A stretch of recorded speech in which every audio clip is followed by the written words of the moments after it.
নমস্কার বন্ধুরা, মিঠু কুকিং চ্যানেলের আরেকটা নতুন রেসিপিতে আপনাদের সকলকে স্বাগত। আশা করছি সকলে ভালো আছেন। আসুন, আজকের রেসিপি হলো কেক। কেক বানানোর জন্য আজকে আমি কোনো রকমভাবে বেকিং সোডা বা বেকিং পাউডার কোনোটা ইউজ করব না। কিভাবে কি করব পুরো ভিডিওটা দেখতে হবে, তার জন্য স্কিপ করা যাবে না। আর ভিডিওটা যদি ভালো লাগে লাইক, কমেন্ট আর শেয়ার, চ্যানেলটাকে সাবস্ক্রাইব করতে কেউ ভুলবে না। চলুন তাহলে কেক বানানো যাক। কেক বানানোর জন্য লাগছে ডিম। দুটো ডিমকে ফাটিয়ে নিয়ে তার মধ্যে 1.5 বাটি চিনি এর মধ্যে দিয়ে দিলাম। একটা চামচ দিয়ে চিনিটাকে একটু ঘেটে নিতে হবে যাতে চিনিটা গলে যায়। ডিমের মধ্যে দিয়ে একটা ফোম তৈরি করে নিতে হবে। কাজটা একটু সময় সাপেক্ষ। তো আপনাদের কাছে যদি হ্যান্ড উইক্স থাকে হ্যান্ড উইক্স দিয়ে করতে পারেন। তো চিনি দিয়ে চামচ দিয়ে করতে গেলে অনেকটা টাইমই লাগে। তার জন্য এখানে একটা ডাল কাটা নিয়ে নিয়েছি। এই ডাল কাটা দিয়ে ভালোভাবে ঘুটলেই দেখুন চিনিগুলো তো সব গলে যাবেই, আর কীরকম একটা ফোম তৈরি হয়ে যাবে। দেখতে পাচ্ছেন একটা ক্রিমি ভাব চলে এসেছে। এই মতো অবস্থায় রিফাইন তেল এখানে দিয়ে দিতে হবে। 1 বাটির মতো রিফাইন আমি নিয়েছি। পুরোপুরি 1 বাটি নয়, একটুখানি কম। তো ডাল কাটার সাহায্যে আবারও রিফাইন তেলটাকে ভালোভাবে মেল্ট করে নিতে হবে। এবার এই যে বাটিটা দেখলেন, এই বাটির 3 বাটি ময়দা এর মধ্যে দিয়ে দেবো। আস্তে আস্তে দেবেন, একবারে দিয়ে দেবেন না, আস্তে আস্তে দেবেন আর আস্তে আস্তে করে মেশাবেন। তো এই যে 3 বাটি ময়দা এর মধ্যে দিলাম। এই চামচ দিয়ে ভালোভাবে মিশিয়ে নিতে হবে যাতে কোনো রকমভাবে দলা টলা না থাকে।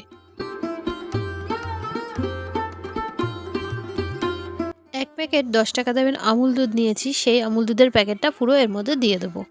এবার আমুল দুধটাও এর মধ্যে ভালোভাবে মিশিয়ে নিতে হবে।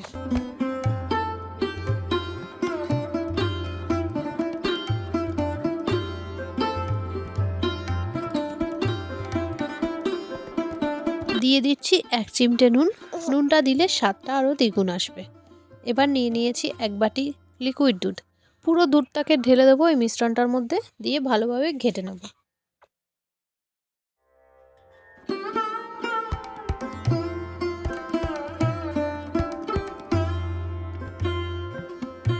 নিয়ে নিয়েছি ভ্যানিলা এসেন্স। আধ মুটকির মতো ভ্যানিলার এসেন্স আমি এর মধ্যে দিয়ে দেবো। এবার সবশেষে ভালোভাবে একটু মিশিয়ে নেব। আমার কেকের ব্যাটার একেবারে রেডি। এবার আমি এই যে 10 টাকার ইনোর প্যাকেট আছে না, এই ইনোর প্যাকেটটা আমি এর মধ্যে দিয়ে দেবো। আমি যেমনটা বলেছিলাম যে কোনো রকম বেকিং পাউডার বা বেকিং সোডা আমি কোনোটাই ইউজ করিনি, তার বদলে আমি এই ইনোটা দিয়েছি। তো ইনোটা দিয়ে একটু চামচ দিয়ে ভালোভাবে মিশিয়ে আমি ঢাকা দিয়ে 5 মিনিটের মতো রেখে দিয়েছি। যেই বাটিটায় আমি কেকটা দেব সেই বাটিটাতে একটু রিফাইন তেল মিশিয়ে নিয়েছি। আর ঘরে যে কোনো রকম পেপার, সাদা পেপার থাকেই, কাগজ আমাদের, সেগুলো গোল করে নিয়ে একটু বাটিটার নিচে লাগিয়ে নেবেন। তার উপরে দিয়ে দিলাম কেকের ব্যাটারটা। উপর দিয়ে একটু ট্যাপ ট্যাপ করে নেব যাতে কোনো রকমভাবে বাবলস না থাকে। তারপরে কিছু শুকনো ড্রাই ফ্রুটস কেটে নিয়েছি, তার উপর দিয়ে দিলাম। আপনারা কাজু, কিশমিশ বা যার যেরকম পছন্দ সে সেভাবেই দিতে পারেন। আমি এখানে আমসত্ত্ব, খেজুর, কাজু বাদাম, কিশমিশ এইসবই দিয়েছি। তো একটু সাজিয়ে নিলাম। এইবার যেখানে আমি কেকটা বসাতে দেব সে কড়াইটা বসিয়ে দিয়েছি, তার মধ্যে দিয়ে দিয়েছি লবণ। একটা স্ট্যান্ডও বসিয়ে দিয়েছি। এবার এটাকে কিছুটা গরম করে নিয়েছি। তারপরে এই কেকের ব্যাটারটা বসিয়ে দিয়ে ঢাকা দিয়ে একদম গ্যাসটাকে স্টিম করে উপরে ভালো করে একটা নোড়া চাপা দিয়ে দিয়েছিলাম। দিয়ে এটাকে 1 ঘন্টার মতো হতে দিয়েছি। ফিরে এলাম 1 ঘন্টা পর। দেখতেই পেলেন এই যে কাঠিটা আছে, কাঠিটা দিয়ে দাঁড়ান চেক করি।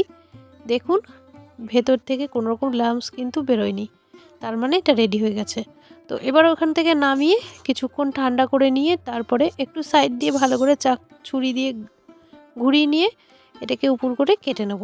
এই যে দেখতেই পেলেন কেটে নিয়েছি, কেকটা একেবারে রেডি।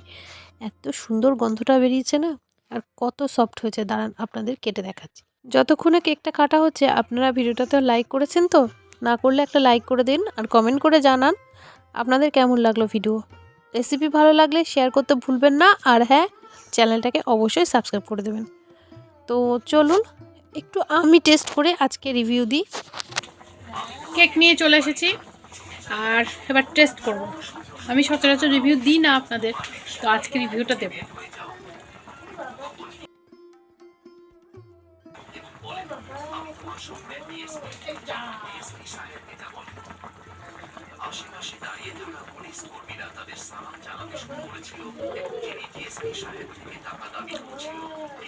কি বলবো বুঝতে পারছি না, সব কিছু এত পারফেক্ট হয়েছে, এত সফট হয়েছে, কেকটা খেতে কী যে ভালো হয়েছে।